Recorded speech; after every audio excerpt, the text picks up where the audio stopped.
How's it going, everyone? John here, the host of Spear Talk. You might not know this, but before I record an episode, I like to break a sweat. And I do that using the Chop Fit. Over the course of the past year, the Chop Fit has allowed me to lose weight, tone up my body, and feel even more amazing about myself. A feeling that you should all feel about yourselves as well.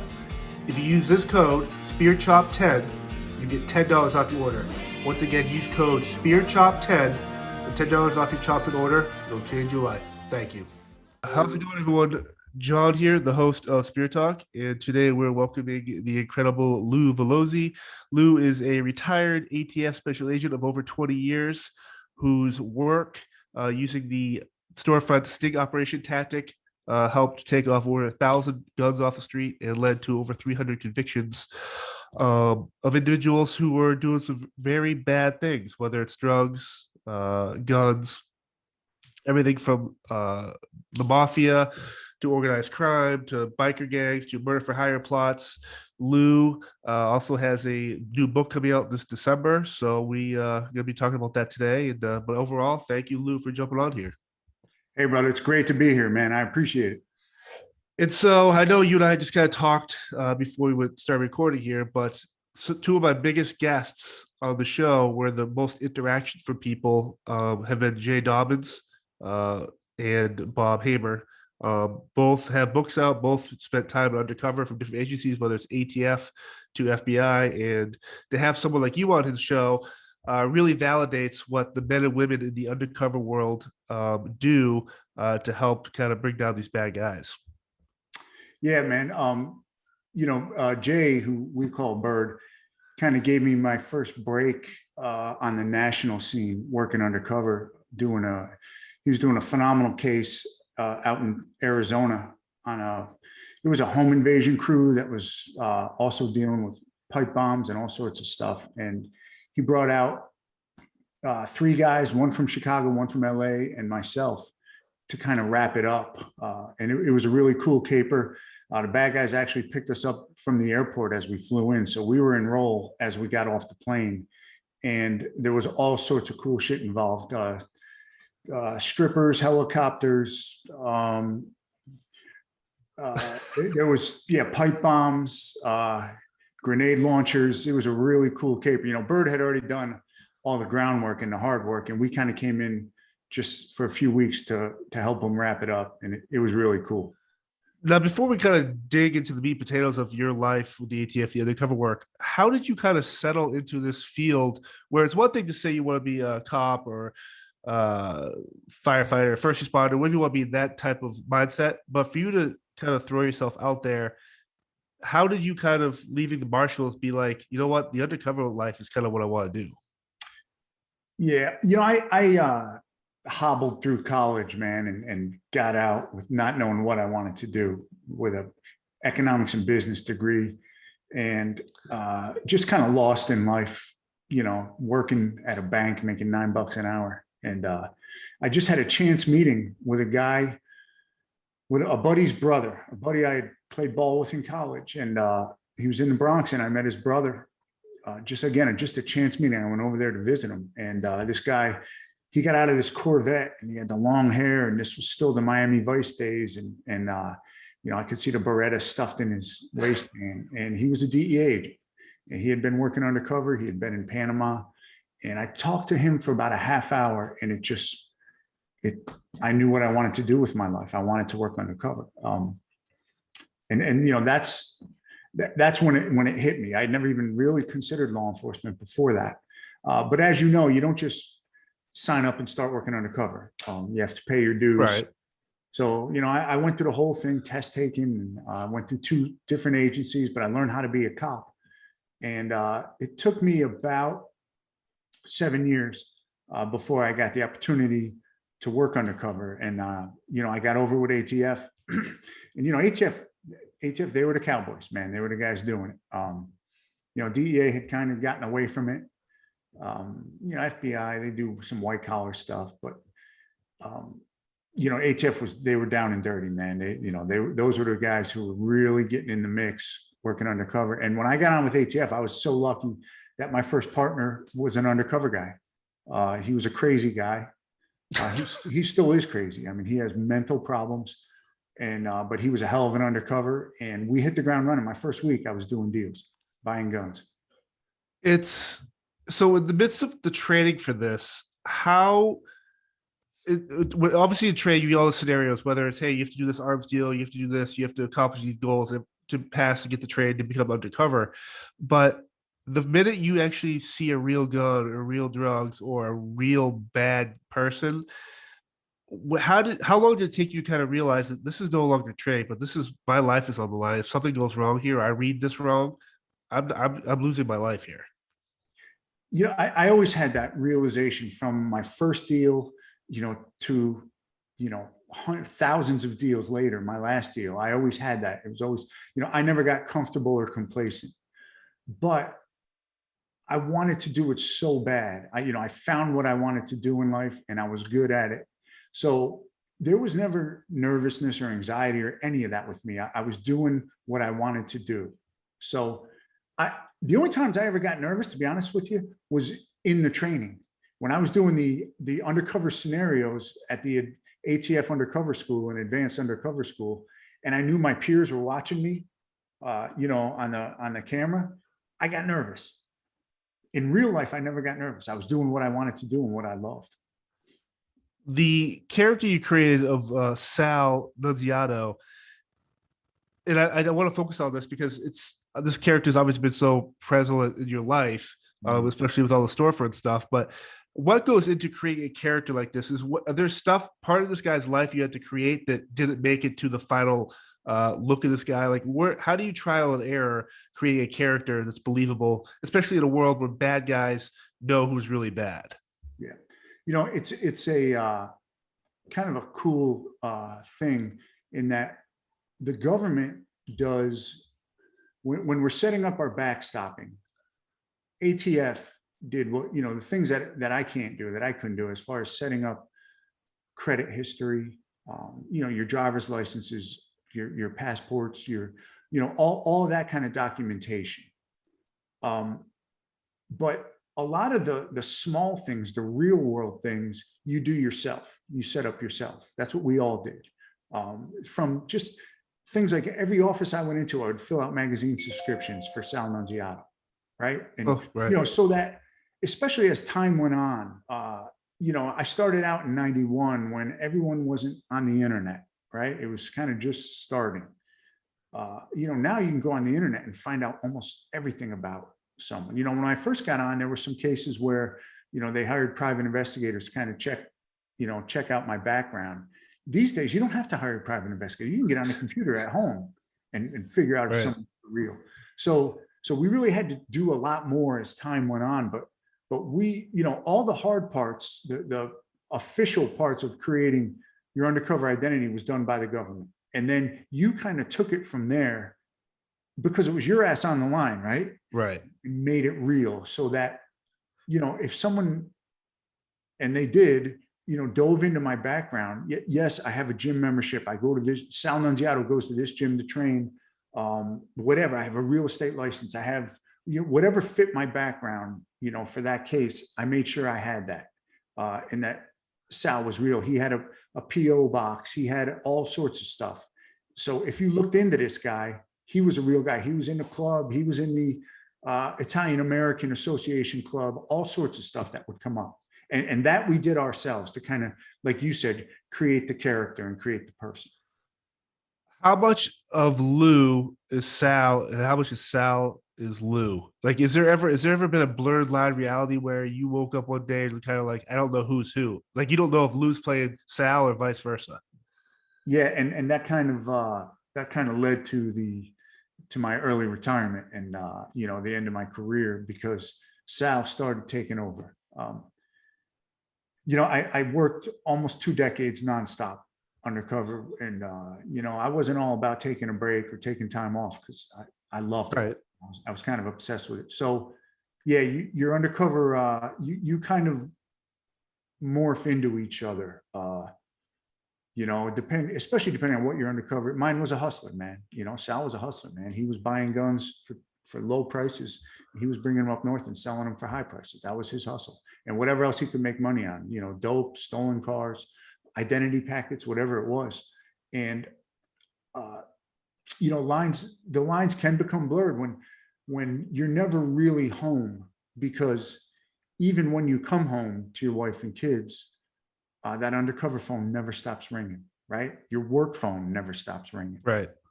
And I'm on the phone with bad guys in the middle of the night, setting up a machine gun deal. I'm on the phone with another agent out in Los Angeles because I got to run out there and help him, start up a case.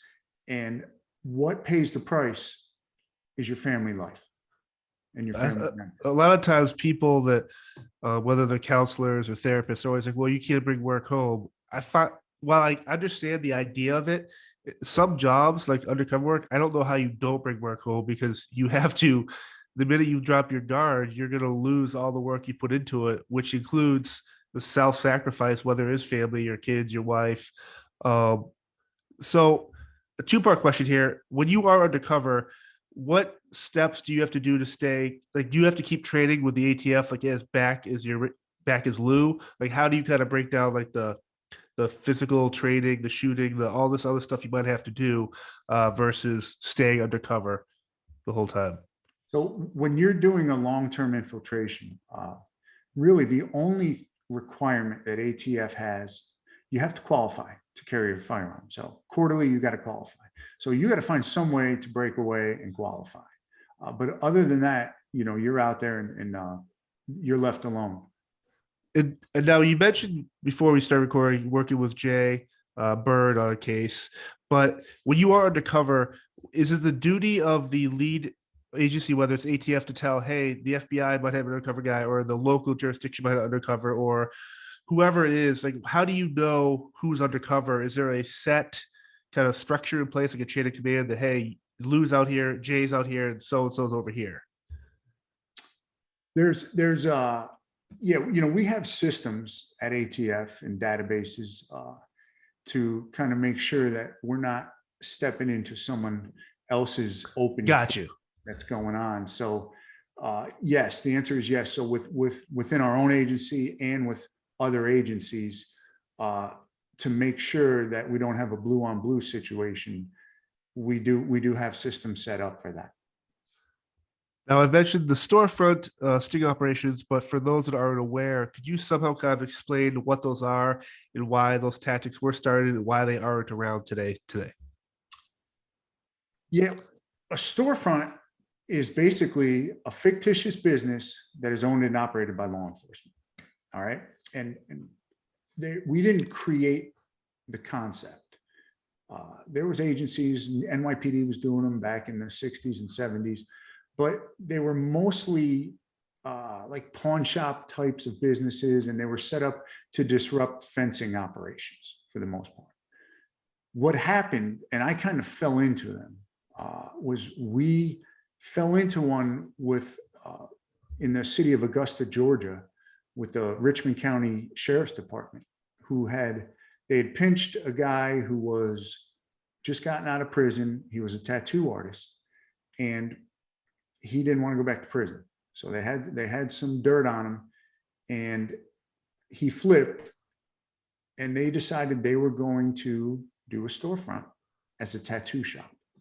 Their idea, not ATF's, but they didn't have the undercover resources and the finances, to go through with it all. So they partnered up with ATF up there. And I got a call from an agent in Augusta who said, listen, we're doing a storefront up here. It's going to be a tattoo shop. Would you do the undercover? I barely knew what a storefront was, but I never said no, right? Yes, absolutely. I'll do it. I had a million things going on, but I'll do it. I didn't realize how full-time it was going to be. And so the informant was the tattoo artist. I was kind of the manager of the shop. And we had a couple other undercover guys we brought in to work there.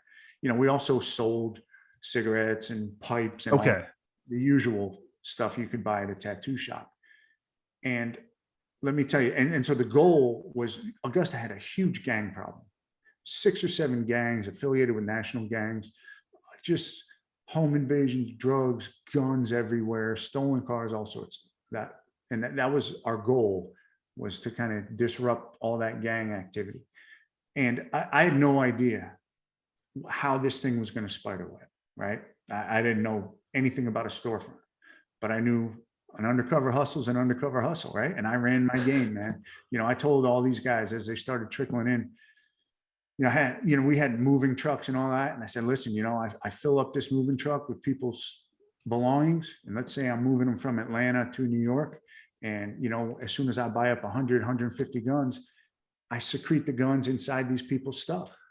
So if Johnny Law pulls me over and wants to sniff around, hey man, I'm just a mover. I don't look through people's boxes and all that. I just move it. And the bad guys were like, right on. I mean, they loved it, So I made them want to be a part of my hustle.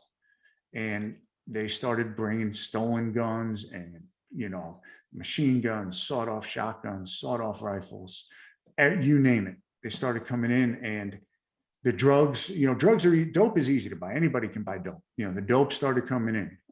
We bought as much as we could afford with the dope. Stolen cars, all sorts of stuff. They were bringing in stuff that we didn't want, because we weren't a pawn shop, right? We were a tattoo shop. Guys started coming in. A guy came in with a box full of prosthetic limbs, right? And I was like, what the fuck am I going to do with this? And he takes out a prosthetic arm, and he goes, man, I said, who am I going to sell this to? How am I going to make my? He goes, man, you sell it to a motherfucker with one arm. I said, well, that's a good point, but that's not what we do. And so we had guys bringing in a box full of stolen puppies from a pet store, and we turned all that away, because that's not what it was about. We were about addressing the gang violence problem. So we started getting all the gangs in. They were tagging the walls. We had a bowl full of Sharpies. We let them tag all the walls, and fist fights in there with rival gangs, the whole deal. But just to fast forward, we actually made cases where we could show the structure of the gang, conspiracy cases. And a year later, we had purchased 430 crime guns off the streets of Augusta. Jeez. Yeah, incredible. And so based on that operation, the success of that operation, that was 2007. That's what kicked off the storefront thing. And they started, agents heard about it. I started getting phone calls, and they started popping up all over the country. Now, there's probably, you might have, before, if you didn't use the storefront tactic, you might have been able to grab a handful, a couple dozen guns through whatever. What other way could there have been done to get these guns safely off the streets without more bloodshed? That's why I have a tough time understanding why Congress would be so. Now I understand different tactics maybe might be questionable, or people's rights. I get that gist of it. But if you want to safely get these guns off the street, and the worst thing you deal with is a fist fight in the storefront, wouldn't you want to go that route? I don't understand the breakdown there, where you actually were doing a lot of incredible work getting the stuff off. It was pure politics. And if you look, there was one done up in Milwaukee. I didn't know the agents who did it up there, but that's where all the trouble really started. A couple of reporters, these two reporters from the Milwaukee Journal, got on it. And if you Google it and read, what they came up with, and I think they picked 5 of our storefronts. And, you can take, first of all, there's gray area in undercover work, right? I mean, it is right. There's always gray area. And you could take any undercover operation, especially an undercover operation that goes a year or more, and you could pick it apart. You could Monday morning quarterback it all day long, and say, oh my God, I can't believe they did this. This happened. They did. That's just the way it is, right? If you're dealing with violent street gangs or outlaw bikers, I mean, there's some crazy shit that's going to happen. So you can pick anything apart. And they didn't. If you look at what they came up with, and like, oh, well, I believe one thing was they said they bought drugs or something from someone who was mentally deficient, right? Okay. I don't even know what the correct term is anymore. But I'll tell you what, and I have talked to those people. You know how many times I've done deals with guys out on the street who were selling me dope or selling me guns?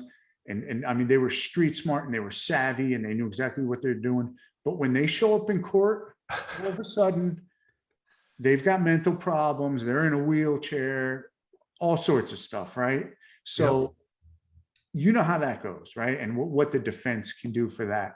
And so it was little things like that. One big thing they said was one of the cover teams, an outside cover outside of the storefront, an agent's gun got stolen from his car. How irresponsible. This gun was stolen from the car.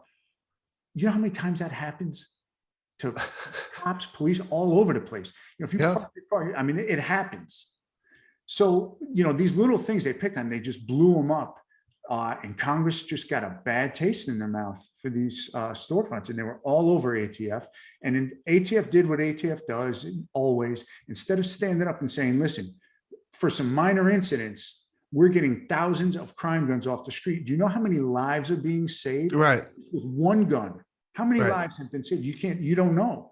And we're getting thousands and thousands off the street. So let's look over, let's dissect these minor incidents and keep rolling. But ATF rolled over and you know, and I made my own mistakes. Right. So, but there was no reason, I think, to shut down the program, and they have been shut down. So I've written this book about it because I don't feel I'm giving away any secrets, because the day of the storefront is done. We had an incredible run. We ran these from 2007 to about 2015. And that's it. But it was a wild ride. I mean, some crazy shit happened, and the results we got are just undeniable. Has there ever been a time where you as Sal or another character had to you got recognized, you did deal with another guy, say he was an organized crime, and then you have another deal over here with a guy that's in a motorcycle club or whatever it is. Have you ever been recognized as Sal between rival gangs or different groups where you're kind of like, you have to be really careful how you told this line with your story? You know, I was recognized once when I left my storefront, which was the rule was that we don't leave the storefront, do all the deals in the storefront. It's just not worth it. No matter how juicy it seems, don't go out there while you're doing a storefront and do a deal outside just in case that happens, right? I did it once, and I went to a car wash. We were working on these guys at a car wash, and this guy, the main guy, I mean, they were selling all sorts of dope out of this car wash, and the main guy didn't like delivering it. He was tacking his own fee on top of the dope for delivering it because he didn't want to ride dirty, right? I get it. Yeah. So he finally talked me into going over there. I went over there once. And I was going over there where I don't know what it was, buy a kilo or something like that. And there was this old guy there, and I look at him, and I was like, man, that guy looks familiar. Like, you just got a weird feeling. I saw him looking at me, and the other agent, Undercover, I was with, he knew something was up. So I didn't do the deal. I kind of backed away. We got back in the car and left. And I said, man, something's not right. I said, that old dude, you see him looking at me? He goes, oh yeah, I saw him looking at me. Turns out I couldn't place him at the time. He was a court security officer. You know, the blue jackets at federal court? He was an old guy. And you know, they're all former law enforcement. I can't remember who he was with. He was there scoring dope, and he dined me out to the guy. He said, oh, I see that guy at the courthouse all the time. You know, he's an ATF agent. And I couldn't believe it. I couldn't believe it. Of all people to get dimed out by. So, you know, we had an informant who had set me up with this guy. And, you know, we get to lunch, and the informant calls me. He's like, hey man, Tony, who was the bad guy, he goes, somebody just told Tony that you're ATF. And he's freaking out. And I was like, man, we were about halfway into this operation. So you never want to be the reason why you have to shut down an operation, right? Because it wasn't just me. There's a whole team, right? All these, you know, my other undercover team and everyone, and I don't want to be the reason why the whole thing has to shut down because someone recognized me. But we were actually I was able to handle that situation, and we were able to move on, and we kind of closed that guy off, and we moved on. But yeah, you know, you can get recognized, man, and that's just part of the game, right? Because I figure, I mean, you're a very physically. You stand out from a crowd, your tattoos, your look. And so how is there any time you actually have to change your hair, your kind of go away for a little bit? Like how do you when you go home, this is you being Lou, that look doesn't leave your body. The physicality of that doesn't change. So how do you enjoy your fleeting seconds away from work?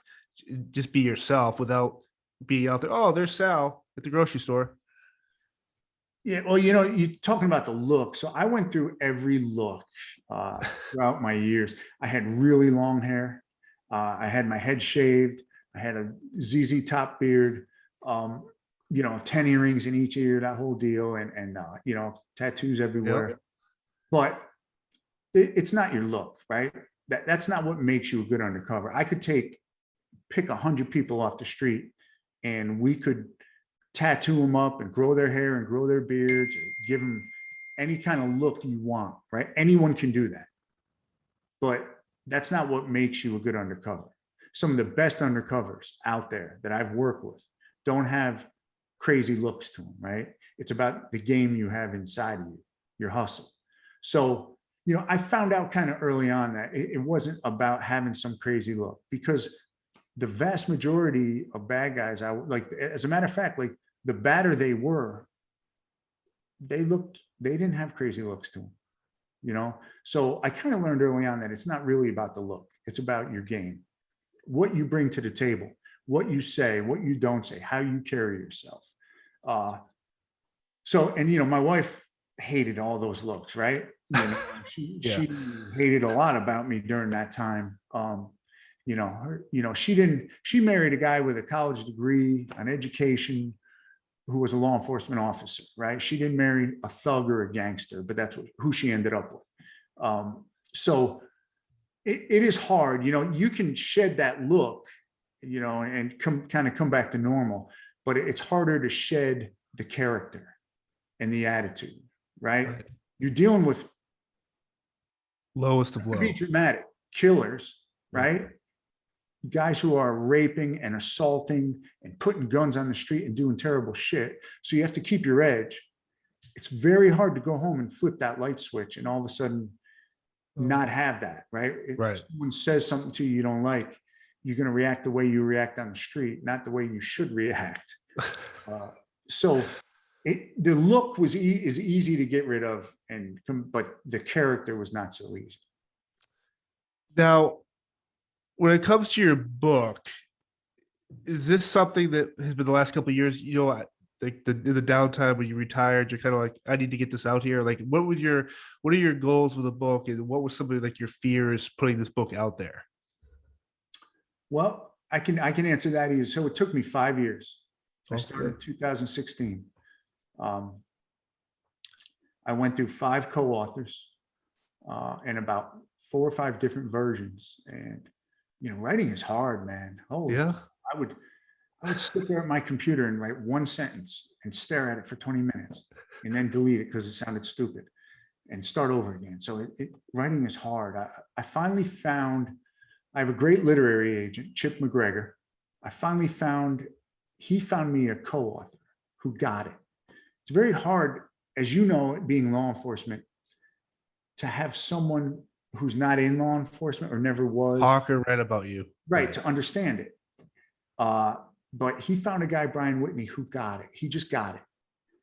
And when he laid it down for me, and all he did was he just took what I wrote and made it interesting, made it a page turner. Because writing is hard, man. Me and you, we write police reports. Nobody wants to read a police report when they open a book. Right. An investigative report. They want to read a book, something that makes you want to turn the next page and flows. And that's what he was able to give to the book.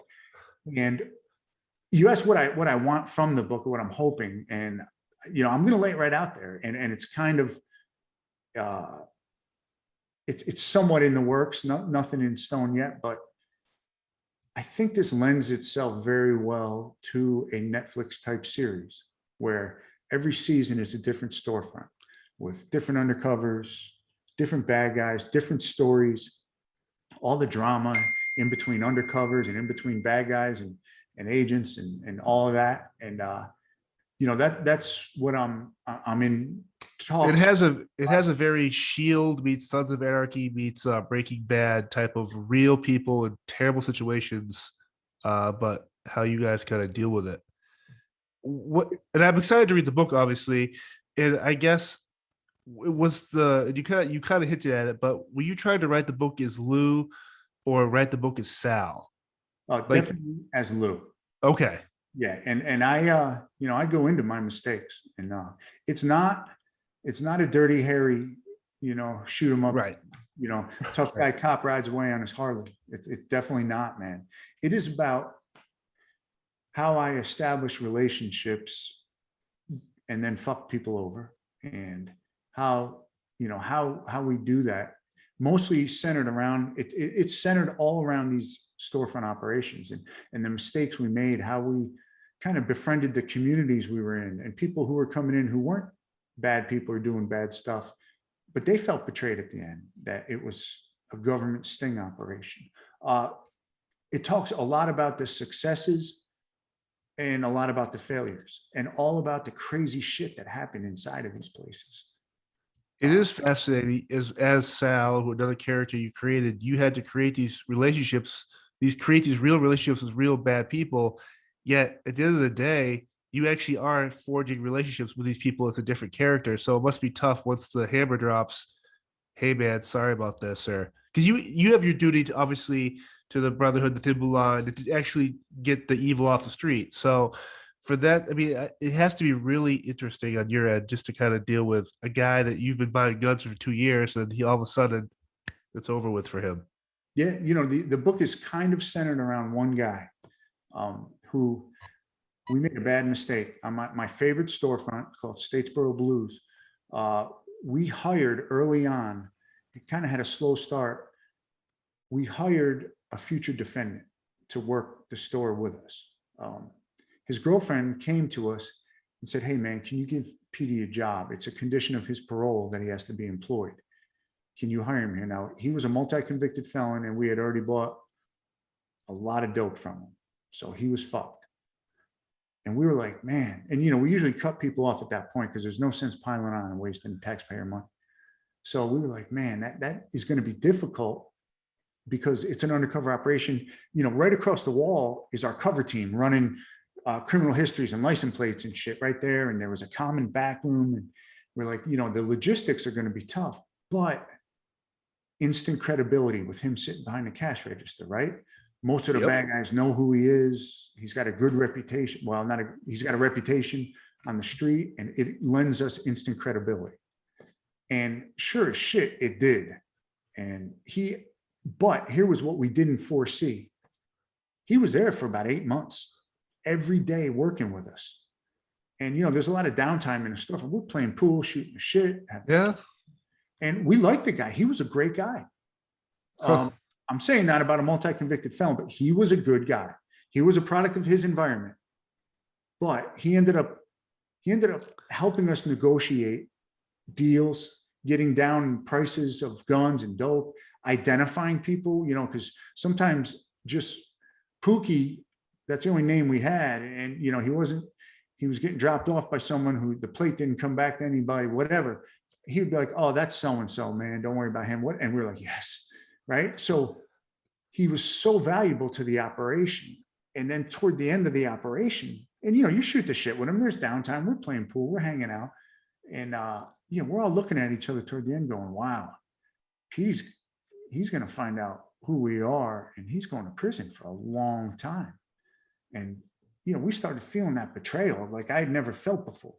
It didn't bother me before because they were bad guys. Right. And that's what you do. Right. You befriend them and you betray them. But Petey was a good guy. And it kind of changed the game for me somewhat. Made me see things a little bit differently. And, he told us at one point that, he said, "Man, you guys are," he told me specifically, "You're the first white guy I've ever trusted, man." And I was like, fuck. That my heart dropped down to here. I'm like, man, bad choice, brother. The first guy to trust. And, it was tough. And he was taken down before everyone else. And there was a lot of things we didn't think about. When they put him in the lockup, we didn't think, well, all these bad guys, these 100 other bad guys who saw him in the store every day are going to think he's a snitch. We didn't think about that either. Right. When they find out what the real deal was. And, there was a lot of problems. He attempted suicide in the lockup, and he is still locked up to this day.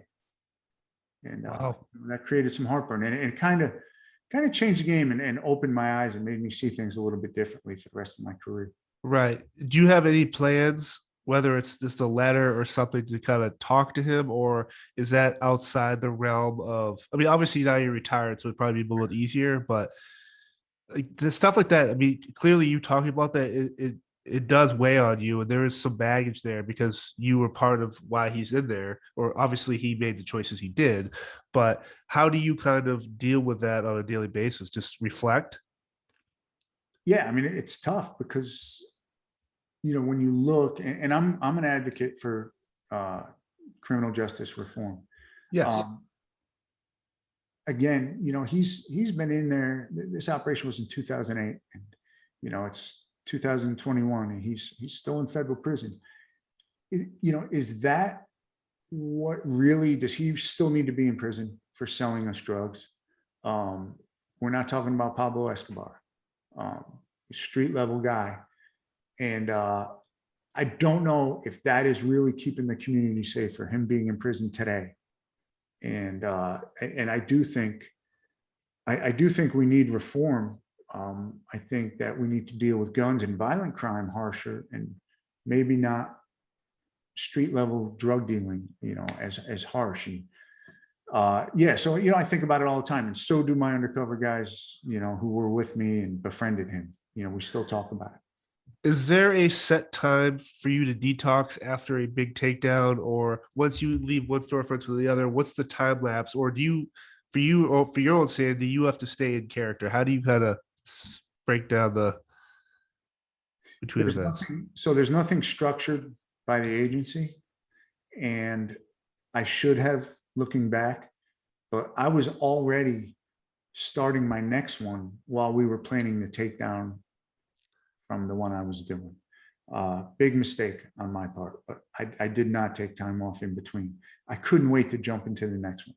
It's interesting that you were you're taking the guns and the drugs, the dope, and all the stuff off the street, which is okay. So you're taking the drugs off, but your actual rush, your drugs you're taking right now is actually removing the stuff. So I can kind of see why you want to keep getting this hit of taking the guns off the street, taking the dope off the street, starting another storefront. So it's almost like this weird mindset where your drug is helping remove drugs off the street.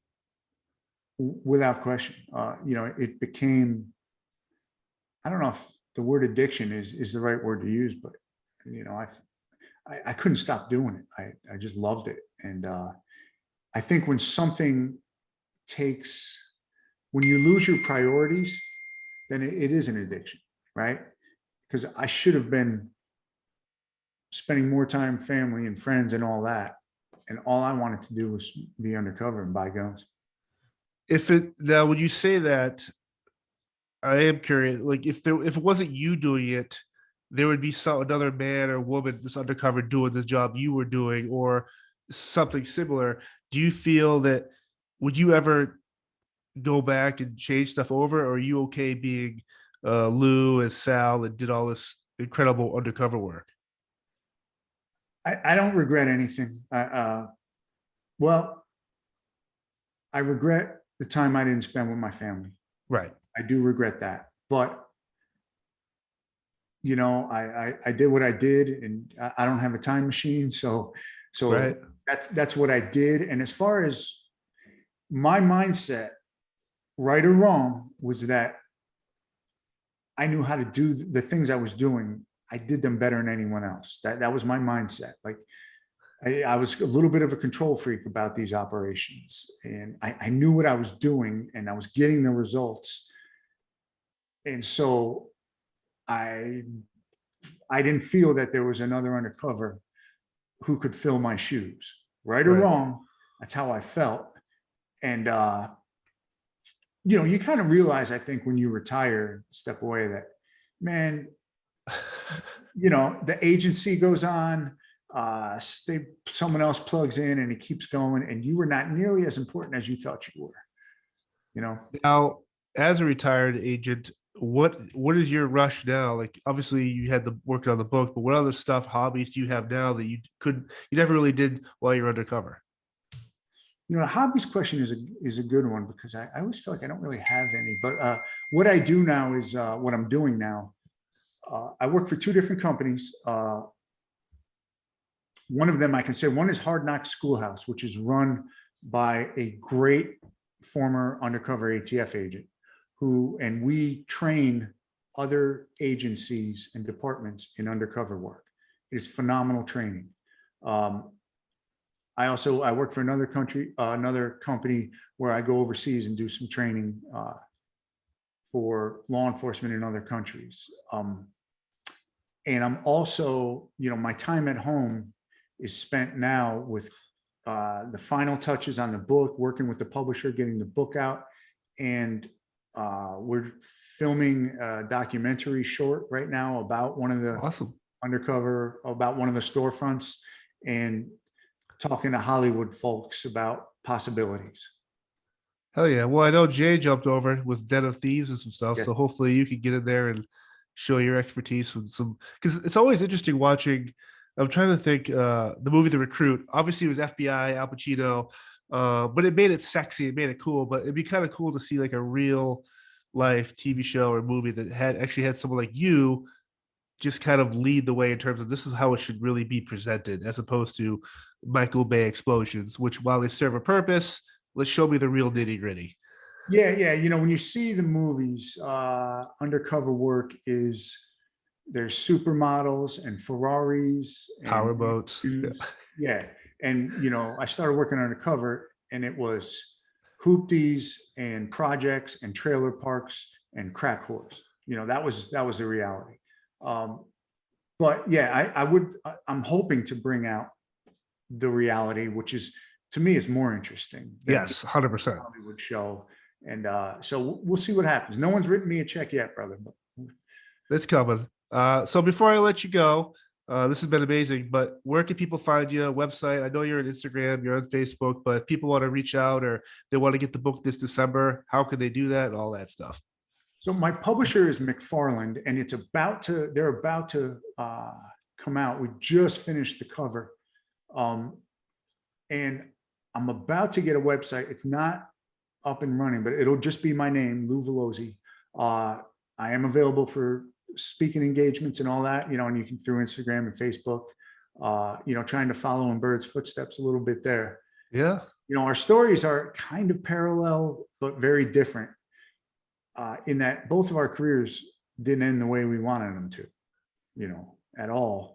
And we did very similar things during our career, but kind of in different directions. I did, in my first half of my career, I did the biker thing, and I did, murder for hires and all those kind of undercover things. But the whole second half of my career, I discovered these storefront operations, and I went that route with it. So very similar, but very different in other ways. And I'd love to have some of the success that Jay had, man. And I don't know if you've ever seen his presentation. Yes. Incredible presentation. He's just such a great speaker, such a dynamic individual. And I think what's like someone like Jay or yourself is the fact that you're true to yourself and you're honest with your mistakes and your accomplishments too. And I think that's what sets you apart from people. I think that's why people resonate with someone like Jay, or will resonate with someone like you as you get out there, because people realize that this is a guy that is very far from perfect, yet he did a job that a lot of people couldn't do, but we needed someone like you to do it. Yeah, you're absolutely right, brother. It's not certainly my story is not a tough guy, lone wolf, right, typical cop story, man. I barely crawled to the finish line of my career, man. It didn't end well. And I think there's a lot of redemption in my story, and a lot of lessons learned, and it even carries over even out of law enforcement into any profession almost, becoming obsessed losing priorities and crashing. I mean, there's the highs. I was at the peak, of my profession and my career, and I ended up at the bottom. And people like to see if you can crawl out or not when you Yeah. end it. No, I think you are going to crawl out. I can't wait for the book. And again, this has been awesome, and I appreciate your dedication to law enforcement and helping others. And this was awesome, Lou. Thank you, brother. It was an honor and a pleasure to be on the show. Awesome. Thank you. Thank you all for checking out this week's episode. Once again, I'm John. If you liked what you heard and saw today, subscribe to our YouTube channel, find us on Instagram, Facebook, and Twitter, and check out our brand new merch store with hats, coffee mugs, t-shirts, other cool stuff coming down the pipeline. Again, thank you all for support. Be safe and see you next week.